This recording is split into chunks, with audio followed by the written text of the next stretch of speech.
Градоначалникот на Скопје Петре Шилегов останува на ставот да биде прв човек и на градското парно греење. Станува збор за така нареченото железарско парно во сопственост на Елем енергетика и на Топлана Скопје Север. Како што велат од регулаторната комисија за енергетика, во завршна фаза бил договорот за снабдување со топлинска енергија да биде под капата на градски енергетски системи. Предпријатие формирано токму од Шилегов со влог од 250.000 евра. Од регулаторна вела дека документите поднесени од град Скопје се во прекин, зашто прво треба да се направи договор со Електростопанство на Македонија за да може да ја преземат лиценцата за дистрибуција. За онамо каде што градски енергетски системи ќе ни покаже дека има своји основни средства, апсолутно може да добие лиценца, но и тоа најбрзо би можело да се случи пред се за Скопје Север, а потоа може да се случи и во делот на железара, во делот на енергетика, но пред се за тоа треба помеѓу себе да се договорат градски енергетски системи и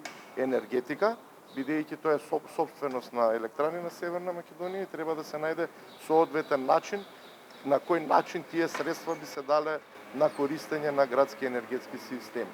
Инаку првичната замисла на Шилегов беше град Скопје да раководи со целокупната топловодна мрежа и токму за таа цел се формираше предпријатието Градски енергетски системи, но 2 грејни сезони поред не успеа да ја преземе дистрибутивната мрежа од Balkan Energy Group која поседува лиценца за оваа обврска до 2047 година. Инаку претходно енергетските компании побараа изголемување на цената на струјата, зашто веќе ги доставиле пресметките до регулаторната комисија. Вела дека поради кризата енергетските компании имале намалени приходи и трошоци и периодов ќе се разгледувало дали е оправдано барањето за поскапување. Инаку новата цена на струјата треба да се знае кон крајот на месецов, но поради пандемијата можно и таа да се пролонгира.